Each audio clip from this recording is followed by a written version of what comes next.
Parlons Aviation, épisode 27.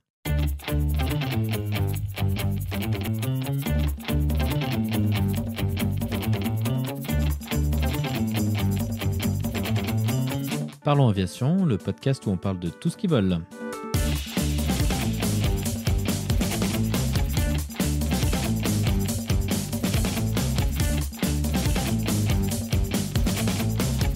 Je m'appelle Antoine et aujourd'hui nous parlons du Socata TBM et de Fly & Kiss avec Thomas.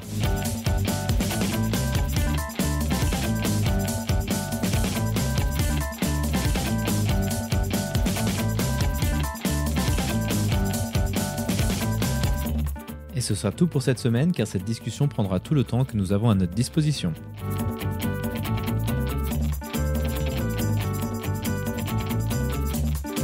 Nous proposerons tout de même la vidéo de la semaine. Bienvenue à bord, j'espère que vous êtes confortablement installés. Parlons Aviation épisode 27 est prêt au départ.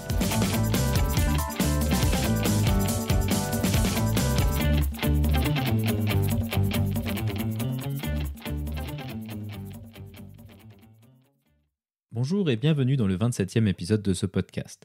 Avant de se lancer dans l'épisode, je souhaite faire une toute petite parenthèse. Cet épisode marque le premier anniversaire du podcast. Je tiens à remercier tous ceux qui ont participé à le faire vivre en tant qu'invité ou bien en tant qu'auditeur. Je n'avais pas d'objectif précis pour cette première année. Néanmoins, le but était juste de voir si un tel podcast sur un sujet qui me passionne pourrait intéresser d'autres personnes. Nous en sommes actuellement à environ 20 000 épisodes téléchargés, donc je pense qu'on peut dire que ça intéresse au moins quelques personnes. En tout cas, j'ai encore plein d'autres idées de sujets à vous proposer avec d'autres épisodes techniques, mais aussi plein d'autres passionnés avec beaucoup de choses passionnantes à raconter. J'en profite de cette date anniversaire pour vous donner la possibilité de donner votre avis. Si vous le souhaitez, vous pouvez partager vos avis et vos suggestions sur le podcast en remplissant un petit sondage que vous trouverez à l'adresse www.parlonsaviation.com/sondage 2018. Mais maintenant, revenons-en à ce 27e épisode. Cette semaine, nous allons discuter de deux sujets à travers le parcours de notre invité de la semaine. Notre invité est Thomas. Thomas est un pilote professionnel volant actuellement sur Socata TBM 910.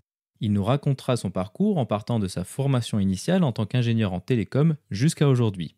Nous irons en détail sur la description de ce superbe avion qu'est le TBM ainsi que sur les détails de l'opération associée. Nous dresserons également une comparaison entre les versions actuelles du TBM et les avions de gamme similaires tels que le Pilatus PC-12 et le Piper M600. Ensuite, dans une deuxième partie, Thomas nous décrira l'association Fly & Kiss dont il est le président. L'objectif de cette association est de proposer des vols sur des avions légers à des enfants handicapés ou défavorisés. Il nous expliquera le fonctionnement de ces journées de vol ainsi que les réactions des enfants suite à leur tout premier vol pour bon nombre d'entre eux. Comme d'habitude, vous trouverez plus d'informations sur les sujets évoqués pendant l'épisode dans la description. Vous la retrouverez à l'adresse www.parlonsaviation.com/27. Cette semaine, vous trouverez quelques photos du magnifique TBM ainsi que des photos d'événements organisés par Fly & Kiss. Et comme il n'y a pas d'actualité cette semaine, passons donc directement à notre discussion avec Thomas.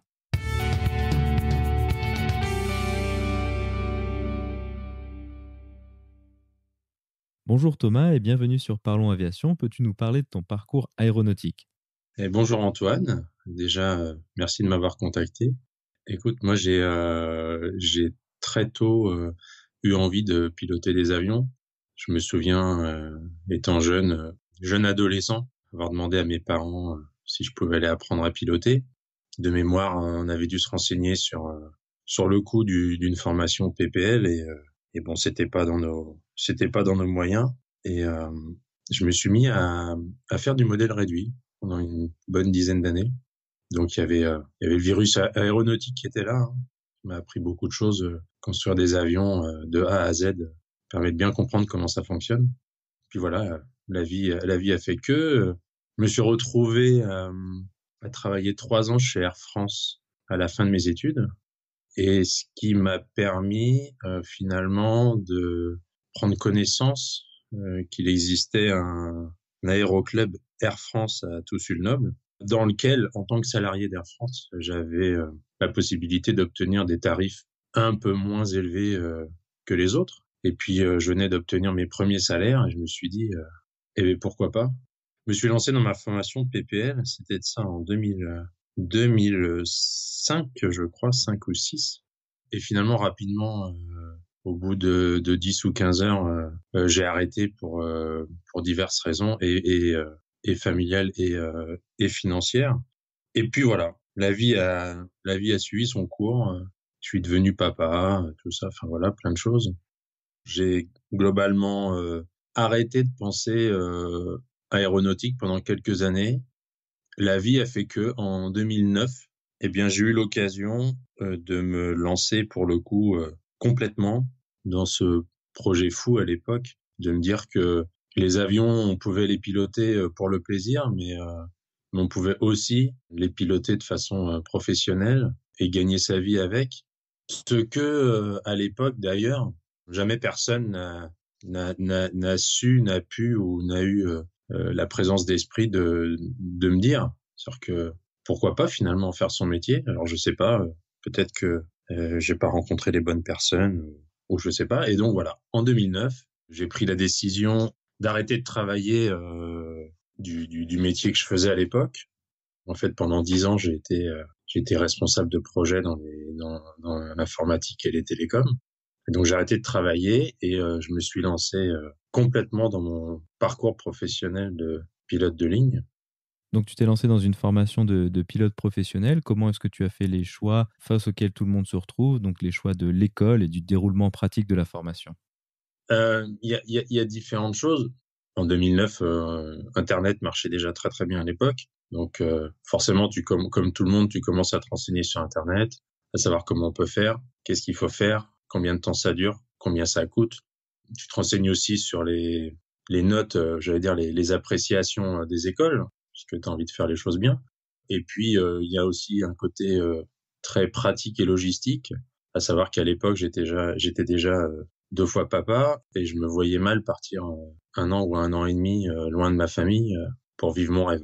Donc, habitant finalement vraiment pas très loin de Toussus-le-Noble, mon choix s'est quand même très largement dirigé vers cet aéroport sur lequel il y a quand même beaucoup de choix, enfin en tout cas plusieurs choix pour faire sa formation de pilote de ligne ou quasiment l'ensemble de la formation. N'étant pas encore complètement PPL, puisque j'avais que 12 ou 13 heures de vol, et bien déjà il a fallu terminer la formation PPL. Donc ça, je l'ai terminé dans mon aéroclub d'origine qui était l'Aéroclub Air France. Suite à ça, eh bien, il faut enchaîner. Donc là, je suis parti chez Trimail Aéroformation qui a tout su, qui propose une formation pour être CPL, donc Commercial Pilot License, pour avoir le droit d'être payé pour travailler en tant que pilote. Et puis, tu dois aussi faire ta formation Instrument Writing, donc pour voler aux instruments. Et en parallèle, j'ai fait aussi une formation d'instructeur qui, pour le coup, m'a été en partie financée par le fonds GESIF, puisque j'avais fait une demande de fonds GESIF. C'est en gros l'État qui t'aide financièrement. En tout cas, c'est des aides par des organismes de formation. Et en fait, ce qui s'est passé, c'est que j'ai commencé donc ma formation CPL juste après mon PPL, donc printemps 2009. Et finalement, j'ai trouvé intéressant de faire plutôt dans l'ordre mon CPL, mon FI pour être instructeur, puis mon IR, puisque la formation d'instructeur, c'est du VFR, il faut qu'il fasse beau. Et vu le calendrier, c'était plus intelligent de faire une formation de vol aux instruments pendant l'hiver où il fait un peu moins beau et plutôt privilégier l'été pour faire ma formation d'instructeur. Et donc, j'ai eu terminé toute cette formation début 2010. Donc, j'étais CPL hier FI et j'ai commencé donc mes heures d'instructeur en aéroclub à cette époque-là. Donc tout ça s'est passé à Toussus-le-Noble. Et puis ensuite, tu as la formation MCC qui t'apprend à voler en équipage dans un cockpit. Donc ça, au printemps 2010, en fait, je m'étais renseigné, je voulais faire quelque chose d'intéressant. Et finalement, je suis parti avec un de mes amis à Bournemouth, en Angleterre, dans une société qui proposait et qui peut-être propose encore, je sais pas du tout, une formation MCC pour le coup à tarif très compétitif. Ceci étant, si tu rajoutes les frais d'hébergement pendant 15 jours et tout, bon, Ouais, c'est je toujours la même suis pas, histoire. voilà, je suis pas sûr que c'était très compétitif, mais l'énorme intérêt, c'est qu'on faisait ça dans un vrai simulateur de 737-200, Boeing 737-200. Donc là, c'était, t'as l'impression de vivre un petit peu le début de l'aventure, quoi. Que moi, je trouvais ça vraiment plus intéressant que de faire une formation MCC sur un simulateur classique comme plein de pilotes comme nous connaissent. Faut dire que Bournemouth en Angleterre, c'est sur la côte sud, au bord de la mer. Bon, t'es bien content d'aller te balader au bord de la mer quand tu finis le soir tes cours. Donc voilà, enfin c'est des petites choses. Et puis on était parti avec avec Guillaume, qui est un copain pilote comme moi aujourd'hui, et c'était super intéressant. Donc suite à ça, voilà, on est en 2010, je me retrouve CPL, IR, FI, MCC. En gros, j'ai tout ce qu'il faut pour être pilote de ligne. Et malheureusement en 2010, c'était pas la bonne époque finalement pour être pilote de ligne. Alors ça va faire peut-être sourire plein de nos auditeurs aujourd'hui, parce qu'effectivement aujourd'hui, depuis on va dire une bonne année, on demande des pilotes de partout.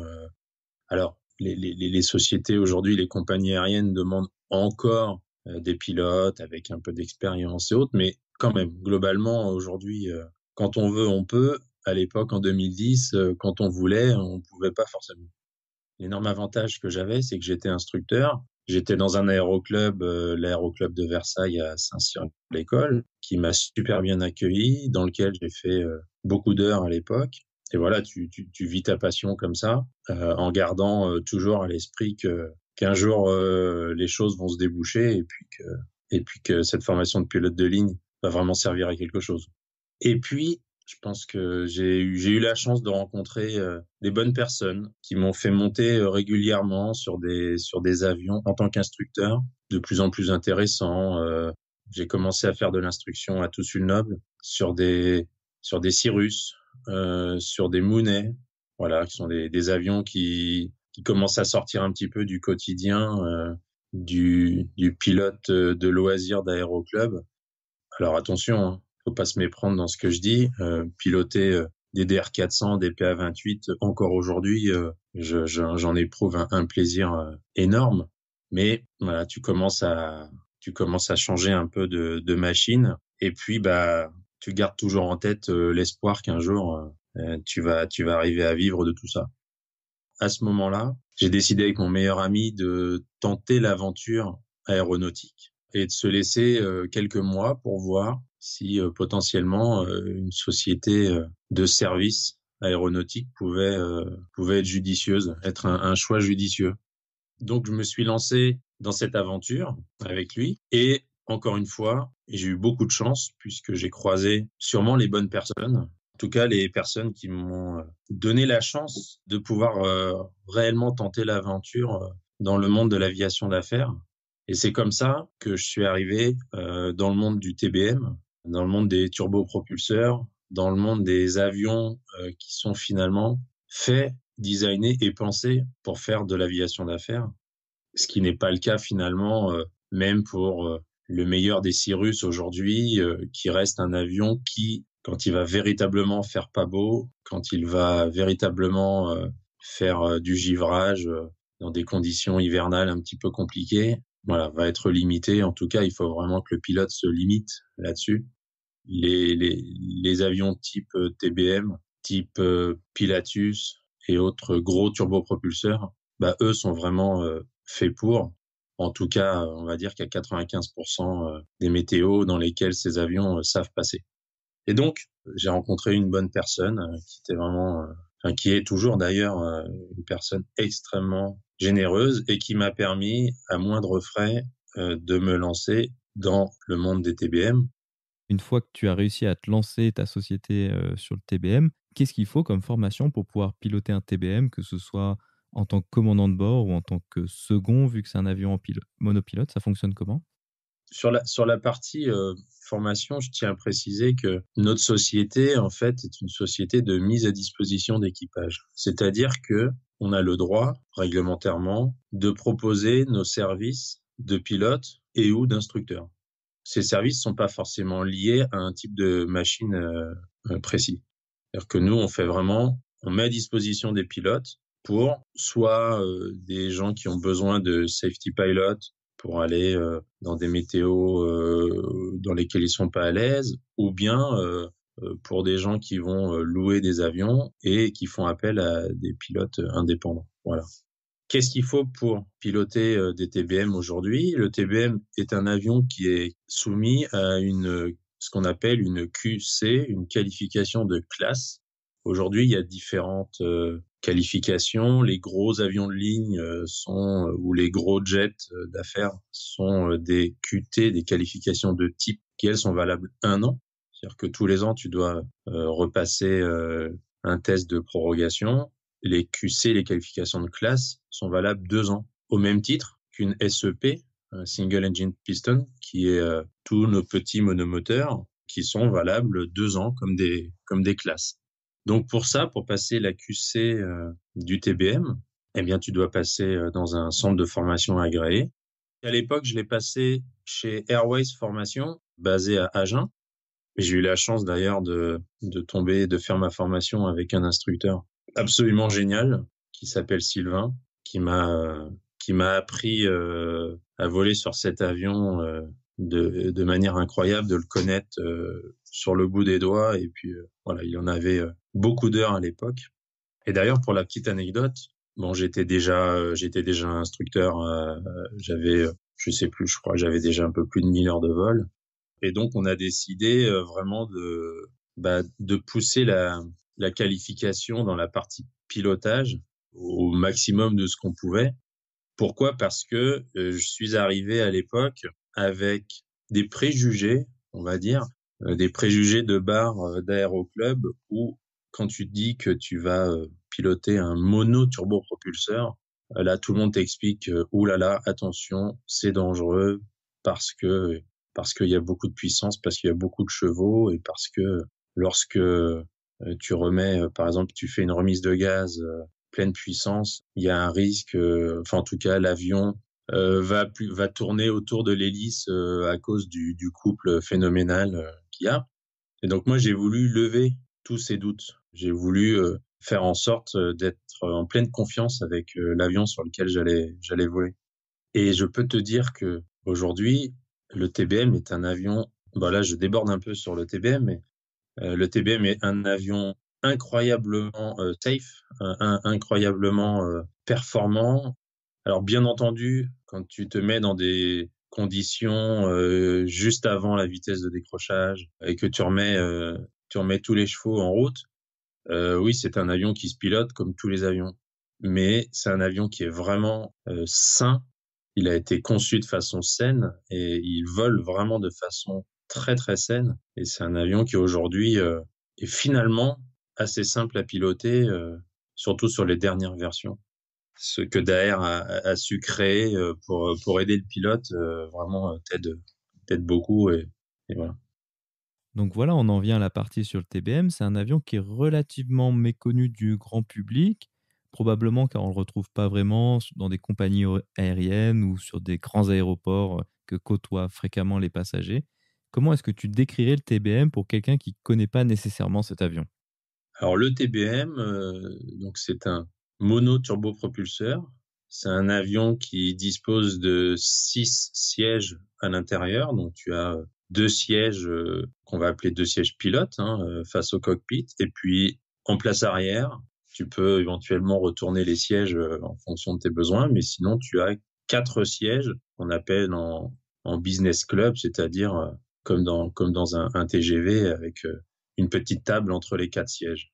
Cet avion, il a commencé sa carrière, il s'appelait TBM 700. Alors, il avait appelé TBM 700 pour 700 chevaux, finalement. Il y a eu plusieurs déclinaisons de TBM 700 pendant un paquet d'années. Il a beaucoup évolué entre les premiers TBM 700 et les derniers TBM 700. Puis, la grosse révolution est arrivée avec le TBM 850. Alors, 850 pour 850 chevaux. Voilà.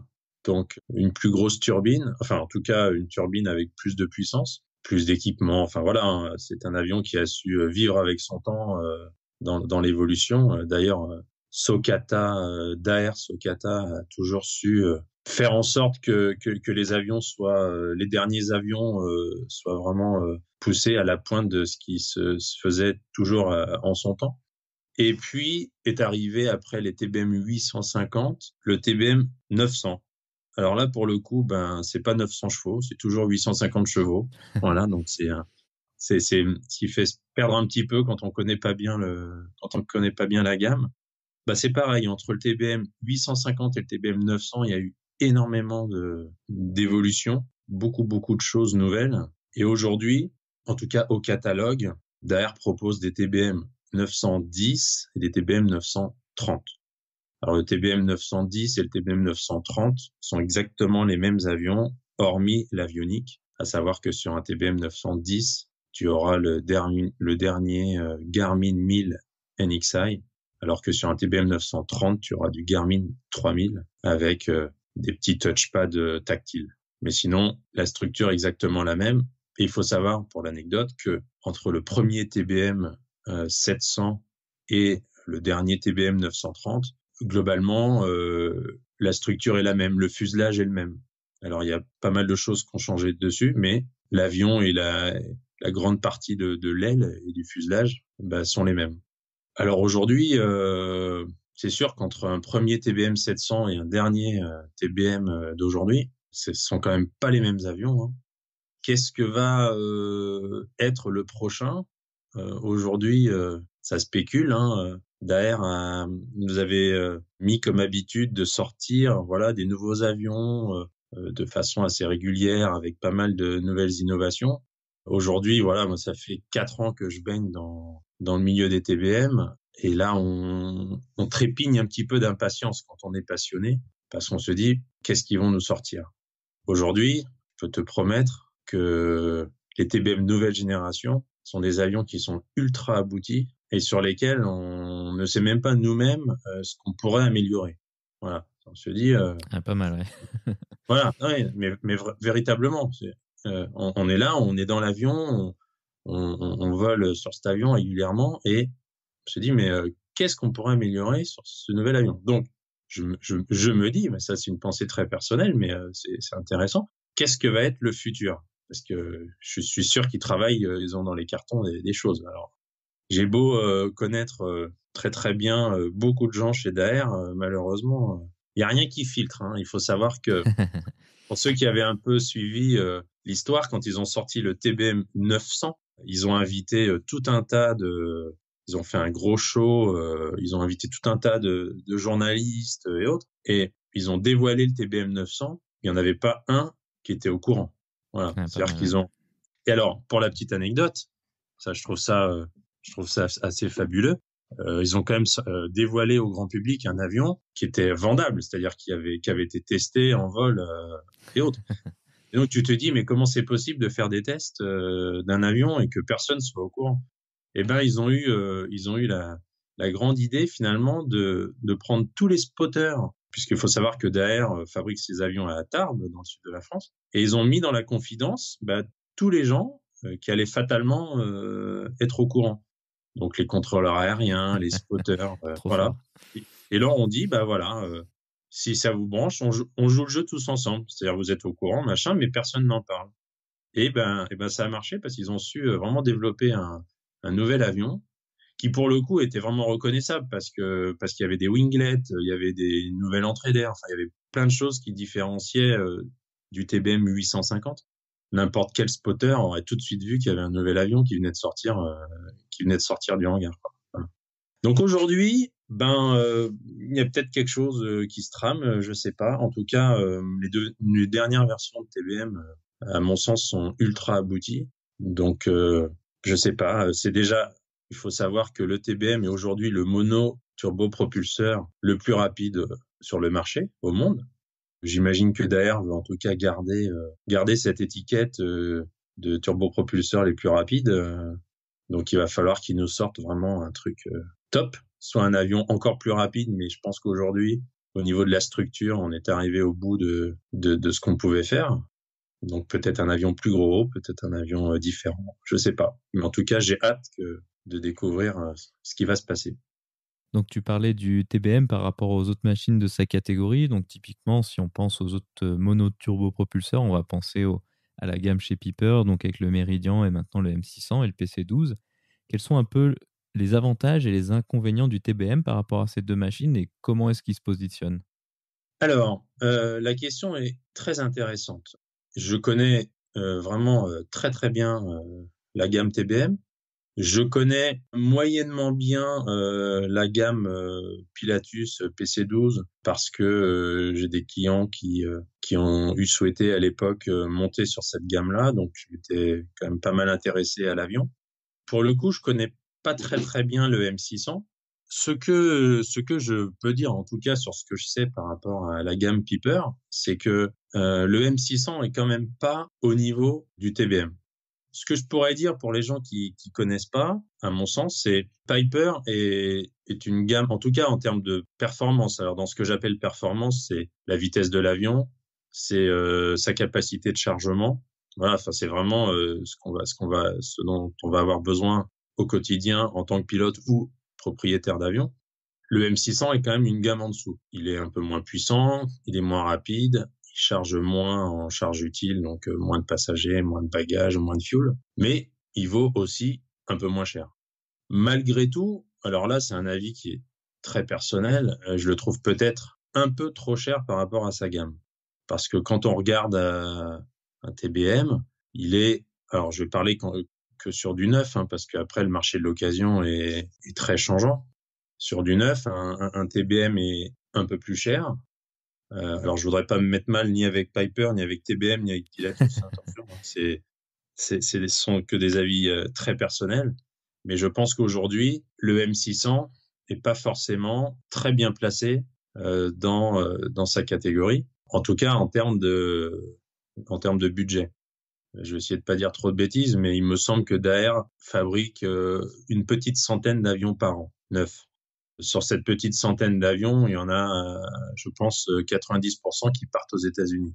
Donc aujourd'hui, on voit bien que même pour un avion français, le gros du marché, ce sont les États-Unis. Voilà. Et les États-Unis resteront aujourd'hui, je pense pendant encore quelques années, ceux qui font la pluie et le beau temps en termes aéronautiques. En tout cas, moi, je suis ravi qu'un produit français s'exporte aussi bien.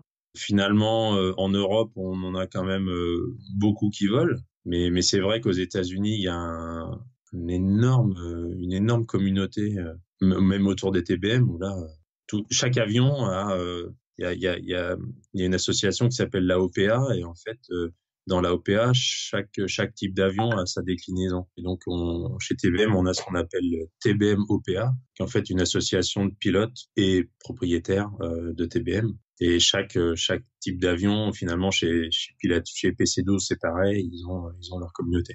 Pour continuer sur la comparaison des avions, voilà, je connais pas très bien le M600. En tout cas, je connais pas son avenir, mais j'ai pas l'impression qu'il soit super bien situé. Le TBM aujourd'hui a pas de réel concurrent si on regarde des 6 places avec la même vitesse et dans cette gamme de prix. Après, si on veut pouvoir aller sur des pistes un petit peu plus compliquées, mal pavées, si on veut pouvoir emmener 2 ou 3 personnes de plus, si on veut vouloir emmener plus de gros bagages ou de choses comme ça, là effectivement, on est obligé de changer de gamme. Et le PC12 est vraiment l'avion qui répond à cette catégorie. Le PC12 étant un avion qui, selon les versions, tu peux mettre jusqu'à 8 passagers derrière et 2 pilotes. Avec un élément non négligeable, c'est que tu peux avoir des petites toilettes quand même. Hein. Oui, Donc, effectivement. eh oui. Alors ça fait peut-être sourire la plupart de nos auditeurs parce que j'imagine que nos auditeurs sont beaucoup de pilotes privés, pour qui peut-être le TBM fait rêver et fera rêver. Et les toilettes dans l'aviation d'affaires, c'est un élément qui est hyper important. Pour faire sourire les gens, moi je dis que le TBM a pas besoin de toilettes parce qu'il va tellement vite que on arrive. Voilà. Oui, bon, il faut essayer de trouver les bons arguments, quoi. Hein. Oui, bien sûr. Mais voilà. Donc le PC12, le PC12 vaut globalement 1 million de plus à l'achat sur du neuf. Hein. On va dire que le TBM, on est à 4 millions. Le PC12, on est à 5 millions en euros ou en dollars, ça dépend. c'est des chiffres, voilà, hein, grossiers que je donne. Bah, le PC-12, effectivement, pour le coup, peut monter jusqu'à une configuration à 10 personnes à l'intérieur et se poser sur des petites pistes en herbe, choses comme ça. Alors, il faut bien lui trouver un inconvénient. Bah, le PC-12 va voler 40 à 50 nœuds moins vite que le TBM. Alors, si on y réfléchit bien, même 50 nœuds moins vite sur un vol qui dure 2 heures, bon, ça fait pas 1 heure de différence non plus à l'arrivée. Son inconvénient, c'est qu'il vaut 1 million de plus à l'achat. C'est qu'il vaut un petit peu plus en coût d'exploitation. Voilà. Donc, finalement, aujourd'hui, le TBM, il est dans un créneau où il n'a pas de réelle concurrence pour un besoin précis. Et finalement, j'ai envie de dire, ils fabriquent une centaine d'avions par an, ils en vendent une centaine par an, et je pense que s'ils en fabriquaient 150, ils en vendraient 150. Et puis ensuite, là, on reste dans la gamme des monoturbopropulseurs, donc on connaît Piper, on connaît Daher, on connaît Pilatus. Après, il y a quelques avions qui sont turbinisés, type des Cessna, où ils mettent des turbines Rolls-Royce ou des choses comme ça. Mais bon, voilà, ça reste très marginal. Si on peut donner peut-être une idée un petit peu plus globale du TBM, quel est un peu le profil type de mission ou de vol pour lequel il est le mieux adapté? Quels sont les types de vols que toi tu fais avec cet avion et où se situe un peu l'optimal, si on peut parler comme ça? Étant instructeur, en fait, j'ai deux types de vols. J'ai des demandes pour être juste safety pilot, donc à savoir soit des propriétaires d'avions qui vont peut-être se déplacer avec leur famille ou leurs collaborateurs, qui vont être un petit peu occupés si c'est pour une réunion business, et donc ils préfèrent être l'esprit serein, ou si la météo est un petit peu compliquée, auquel cas, voilà, j'interviens comme safety pilot sur ce genre d'avion. Et bah, il y a d'autres missions où, bah, pour le coup, il y a un locataire qui loue un avion et comme il ne le sait pas le piloter, eh bien, il fait appel à des pilotes indépendants. Donc, on est plusieurs sur le marché aujourd'hui pour se déplacer d'un point A à un point B. Le TBM est un avion, pour donner un exemple, qui peut aller de Paris à Marrakech. Voilà, en Ah, gros. pas mal, ouais. On peut même aller un petit peu plus loin, mais voilà, faut se dire que c'est un avion qui peut faire voilà Paris, l'Afrique du Nord, sans aucun problème. Alors, sous réserve de décoller d'un terrain qui permet de sortir de l'espace Schengen en France. C'est un avion qui va faire Paris-Athènes d'une traite aussi. C'est quand même un avion qui permet d'aller loin. Pour la petite anecdote, souvent la durée du vol est plus limitée par l'autonomie de nos vessies. Pour, voilà, pour revenir à l'aspect toilette. Faut savoir que Daher a sorti quand même. Il y a des toilettes maintenant qui existent pour le TBM, mais tu es obligé d'enlever 2 sièges pour mettre des toilettes à la place. Si t'es pas beaucoup dans l'avion et que tu as besoin de toilettes, c'est possible aujourd'hui. Le TBM peut, en tout cas, n'est pas interdit au manuel de vol de se poser sur des pistes en herbe. Pour autant, on n'est pas très nombreux à poser le TBM sur des pistes en herbe. Sa contrainte, c'est que la garde au sol de l'hélice par rapport au sol, justement, est relativement limitée. Alors, on pourrait très bien se poser sur des pistes en herbe. Il faudrait juste être sûr que la piste est absolument parfaite, pas de trou. Parce que si, par malheur, tu mets la roulette avant dans un gros trou, bah, enfin, en tout cas, il y a le risque de venir taper l'hélice sur le sol. Et là, bon, c'est un peu le début des ennuis, hein, faut savoir. Voilà. Contrainte que n'a pas le PC-12 pour le coup, parce que le PC-12 est très haut sur pattes. Et donc, lui se fiche un petit peu de l'état des terrains. Le TBM est un avion qui va se poser en finale, en vitesse de finale, au minimum, pour une vitesse grossière, c'est 80 nœuds. Ça peut être un petit peu moins maintenant avec les systèmes de ce qu'on appelle AOA, Angle of Attack, où là, on arrive à gagner 2 ou 3 nœuds de moins. Mais bon, globalement, 80 nœuds. Alors, ça va parler à tous les propriétaires de Cirrus SR-22, de Mooney, de Piper Saratoga, c'est-à-dire finalement des gros pistons, puisque finalement, les gros pistons, ils se posent à 80 nœuds. Voilà, en gros. On voit que le TBM, il est capable d'avoir une plage de vitesse extrêmement grande, puisqu'il va se poser à 80 nœuds et en même temps va voler au niveau 300 à 330 nœuds, en vitesse vraie, hein, ce qu'on appelle en true airspeed.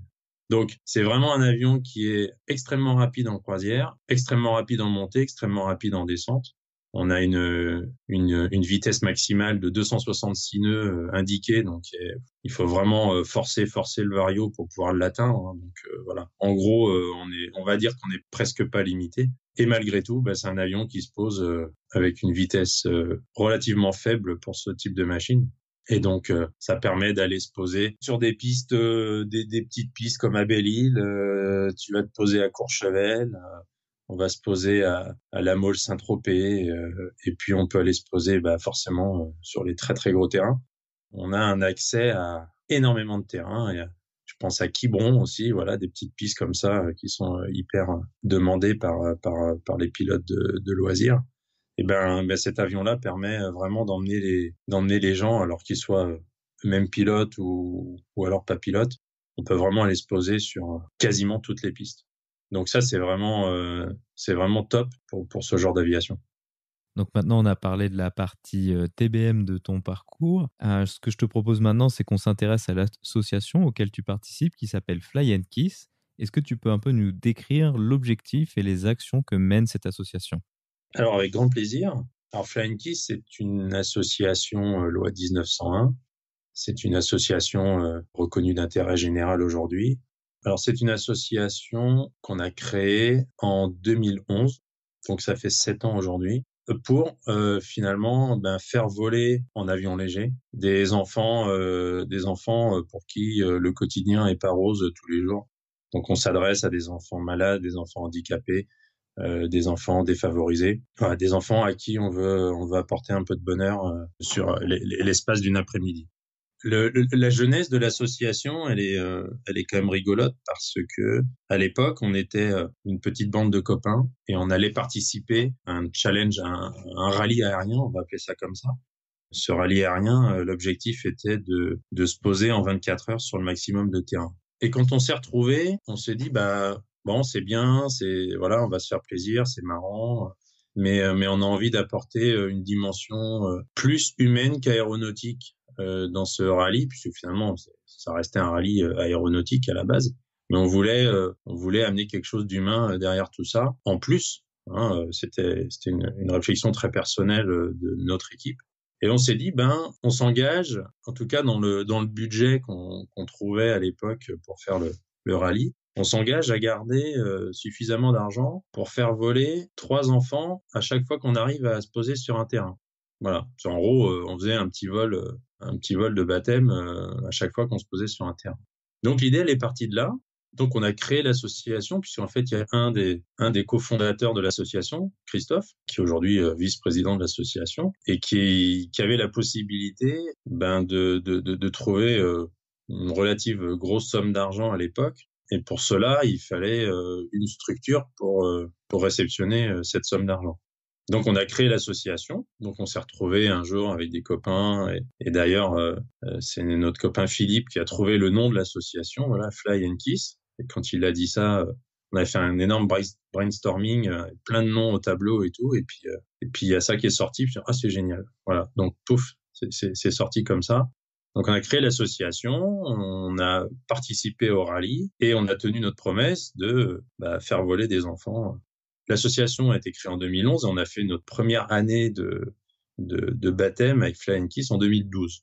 Et ça a été un succès incroyable. Alors, on n'est pas du tout les premiers sur le secteur, hein, et d'ailleurs, on veut surtout pas parler de concurrence entre associations, hein. Une association n'est pas là pour gagner de l'argent, on est là pour faire plaisir. On est là pour faire plaisir aux gens, on est là pour faire plaisir aux enfants. Mais en tout cas, voilà, on a pris l'argent on s'était promis de garder pour faire voler les enfants, et on a fait voler les enfants. On a eu une super année, une super première année comme ça. On a eu des retours qui étaient vraiment fabuleux. Et on pensait très sincèrement, quand on a créé l'association, prendre l'argent, faire voler les enfants avec cet argent. Et puis une fois qu'il y avait plus d'argent, l'aventure s'arrêtait. Et puis voilà. On pensait que ça allait durer 1 an. Et puis ça fait 7 ans. Voilà. Donc ça fait 7 ans et aujourd'hui l'association s'est jamais aussi bien portée. On a fait j'ai pas les vrais chiffres en tête, mais en gros, on a dû faire voler quelque chose comme 1800 enfants ou quelque chose comme ça depuis le début de l'association.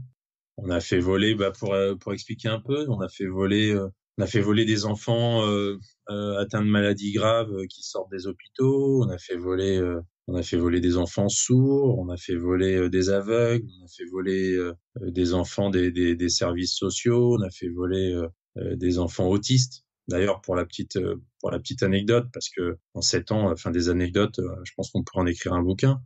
Je vais même être un peu plus précis. Les enfants autistes, quand on connaît pas, ça fait peur.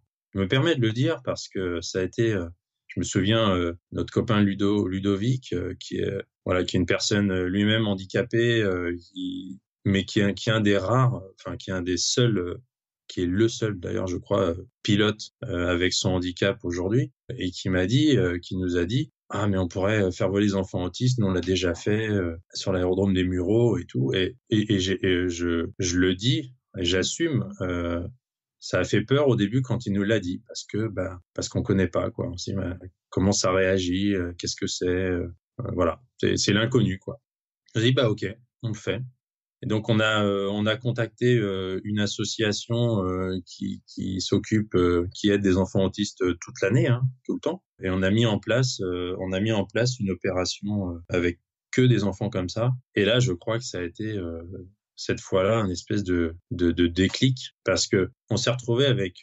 Alors, il faut savoir que les enfants autistes, sans pas parler que de l'autisme, mais l'autisme, c'est un handicap qui est hyper vaste, avec des enfants qui peuvent être super souriants, d'autres pas, d'autres hyper agités, d'autres pas. Enfin voilà, il y a vraiment de tout. Et donc on s'est retrouvé avec une population d'enfants et leurs éducateurs et leurs parents, tous différents. Enfin, il n'y en avait pas un qui était comme l'autre. Et on s'est retrouvé avec des réactions de ces enfants-là qui étaient juste, je ne veux pas dire inespérées, parce qu'on n'espérait rien à part les faire sourire, mais on s'y attendait pas. Je me souviens d'une petite fille qui, comment expliquer aux auditeurs la chose. Donc on fait, les enfants viennent, il y a plein d'ateliers, on leur fait des goûters, on leur fait fabriquer des choses, voilà, histoire qu'ils passent vraiment une après-midi agréable. Ils partent voler et au retour du vol, on les prend en photo, on leur fabrique un diplôme personnalisé qu'on plastifie et autres. Et à la fin, on a un petit carnet de vol, comme tout pilote, un petit carnet de vol, et on demande aux enfants qui le souhaitent ou qui peuvent de mettre un petit mot, de signer, de mettre leur prénom. Et donc on se souvient de cette petite fille là qui écrit son prénom sur ce carnet de vol, et la maman qui est au-dessus de l'épaule de cette petite fille qui avait, je sais pas, à l'époque, peut-être 6 ou 7 ans ou 8 ans, je sais plus, et la maman qui se met à pleurer en voyant sa petite fille écrire son prénom. Et donc nous, forcément, on reste un peu interloqués, parce que bon, un enfant qui écrit son prénom, et en fait, elle nous explique qu'elle avait jamais écrit son prénom avant. Ah, trop fort, ouais. Donc, Incroyable. voilà. Donc là, tu redescends sur terre, quoi. T'es sur le cul et tu te dis, mais attends, la petite a jamais écrit son prénom, on l'emmène, on lui fait fabriquer des trucs et tout. Elle mange des crêpes, elle va faire un tour en avion, elle revient, elle écrit son prénom. Tu te dis, mais attends, qu'est-ce qui s'est passé, quoi. Voilà. Un autre enfant comme ça et là je m'en souviendrai toujours parce que en plus c'était moi qui étais le pilote de ce vol-là, et un enfant qui était hyper vif, quoi. Enfin, tu vois, qui courait partout, qui était très agité, et qui était même, si tu veux, tu vois, comment dire, il avait des mots qui étaient assez méchants vis-à-vis de ses éducateurs. Bon, bref, on fait le vol, et au retour du vol, on voit l'enfant qui va vers son éducateur, donc avec qui il est toute la semaine, et qui le prend dans ses bras, qui lui fait un énorme câlin comme si c'était son père. Ah, trop fort, ouais. Et, C'est incroyable. donc là, tout le monde se met à pleurer. Donc nous, pareil, tu vois, interloqués, tout le monde se met à pleurer. Et là, on nous explique que cet enfant, ça fait 6 mois qu'en fait, il insulte tout le monde. Tu vois, il insulte son éducateur. C'est une relation de violence, en tout cas, voilà, c'est entre l'enfant et lui. Et que là, d'un seul coup, il vient, il lui fait un câlin et qui dure 1 minute, quoi. Et donc, pareil, tu te dis, c'est incroyable ce qui se passe. Alors, voilà, des anecdotes comme ça, on en a plein. Et en fait, cette fois-là, bon, moi, j'étais un petit peu au courant des finances de l'association. Et en fait, on n'avait plus d'argent. Voilà. On savait qu'on pouvait payer la journée, mais ça allait s'arrêter parce qu'on n'avait plus d'argent. C'était, je sais plus, c'était fin 2013 ou fin 2014, je me souviens plus. Et donc, voilà, la journée se termine, c'était incroyable, c'était vraiment génial.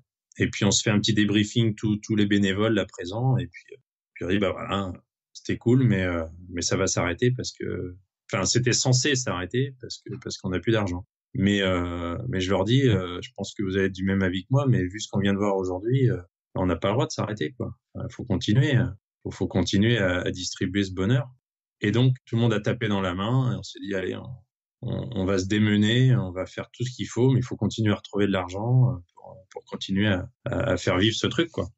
Et voilà. Et puis, bah, finalement, on a cravaché, on a lutté dur, on a réussi à obtenir le statut qu'on appelle de reconnu d'intérêt général, donc qui nous permet de faire des reçus fiscaux pour les personnes ou les sociétés qui nous donnent de l'argent ou les fondations.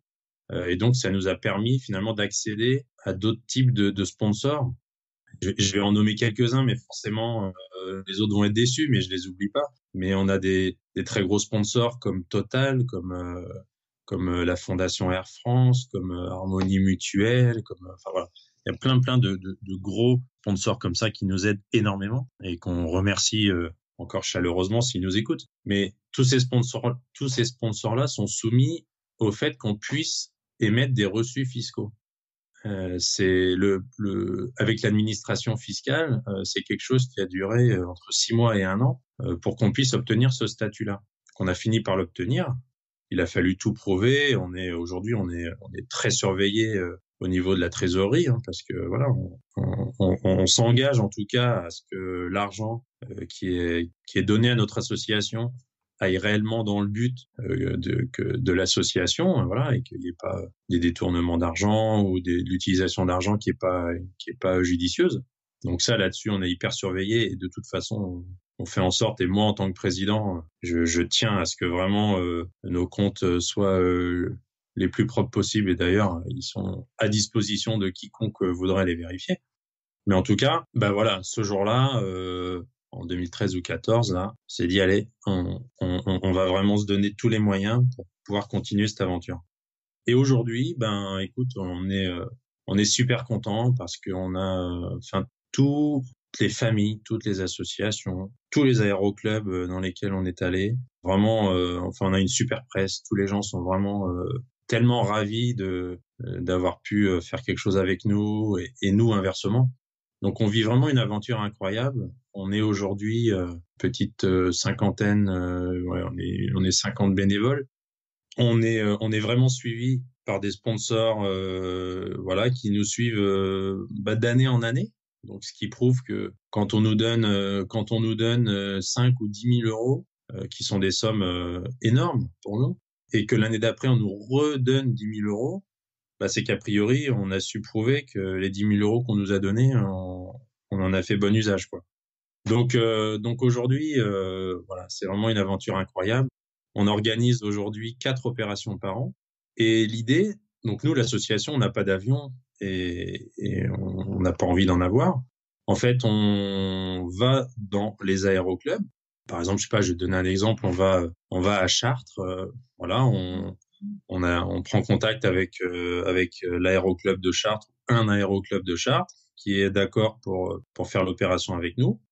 On organise toute l'opération avec eux et nous, donc on a en amont cherché les financements pour faire tout ça. On a en amont cherché tous les contacts d'associations qui vont amener les enfants et les vols sont opérés par l'aéroclub en tant que vol de baptême de l'air. Alors aujourd'hui, au niveau de la réglementation, ça s'appelle des vols de découverte, exactement. Donc en fait, c'est leurs avions, c'est leurs pilotes et donc on est dans un cadre légal qui est parfaitement maîtrisé. Et ben nous, via les sponsors, on finance tout ça. Pour donner un ordre d'idée, une opération, on fait voler, on va dire entre 100 et 120 enfants par après-midi. Pas mal, ouais. Voilà, et ça coûte à peu près 5 000 euros, à peu près. Ah, ça dépend si c'est loin, si c'est pas très loin. Mais en gros, à peu près. Voilà. Donc on tourne sur un budget annuel d'à peu près 20 000 euros. Donc finalement, on se rend compte que 20 000 euros pour faire voler entre 400 et 500 enfants sur une année, c'est beaucoup et pas beaucoup. Parce que au début, on voyait 20 000 euros, bien, et tu vois, quand tu arrives à trouver à coût de 500 euros ou 1 000 euros, tu vois, monter à 20 000 euros, bah, faut arriver à en trouver des sponsors. Et puis, bah, avec le temps, voilà, on a été repérés, on a été, enfin, en tout cas, je pense que notre bonne presse fait que. Et aujourd'hui, bah, on a des gros sponsors qui nous aident vraiment beaucoup. Et donc, on est assez serein sur l'avenir, en tout cas. Et donc, on organise la suite avec plein de magie dans les yeux, tu vois. Encore hier, on était en train d'échanger des mails avec tout le conseil d'administration pour déjà planifier 2019, quand ça va se faire, où ça va se faire, avec qui ça va se faire. Donc là, on est en train de plancher sur 2019.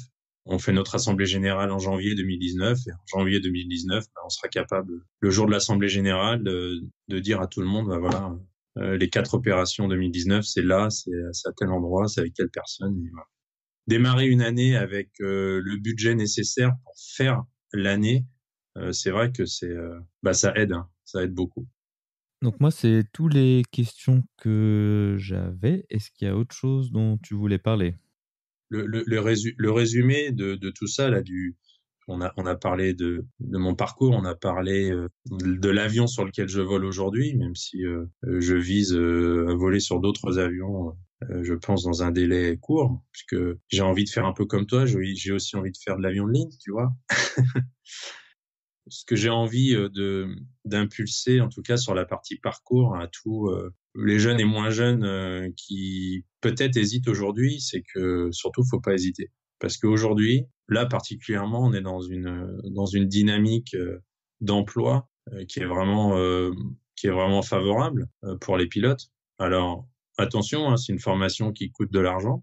Il y a quelques voies type les cadets dans certaines compagnies ou autres qui permettent d'avoir une formation à moindre coût.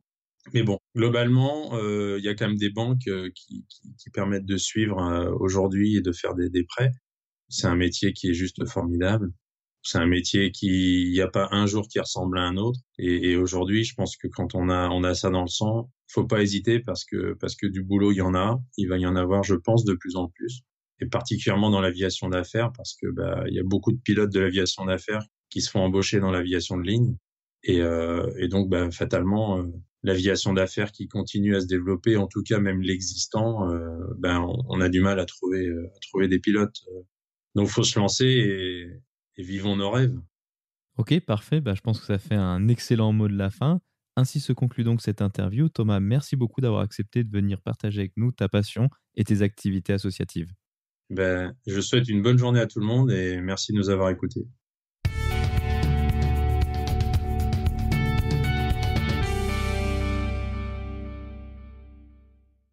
La vidéo de la semaine est une vidéo proposée par le journal Aviation International News. Elle propose le récit d'un convoyage d'un TBM tout neuf sorti des usines de Dyer Socata à Tarbes jusqu'en Californie. On peut y voir de nombreuses vues des paysages magnifiques traversés, de l'Écosse au désert californien en passant par les étendues glacées du Groenland et du Canada. On peut également y voir de nombreuses vues de l'instrumentation du TBM équipé du magnifique Garmin G1000 NXI. Le TBM est vraiment une machine magnifique capable de voyager avec une relative facilité sur de longues distances dans des situations complexes. Je pense que cette vidéo l'illustre assez bien. Vous trouverez le lien vers la vidéo dans la description ou bien en allant sur le lien www.parlonsaviation.com/vidéo27 sans accent sur le E de vidéo.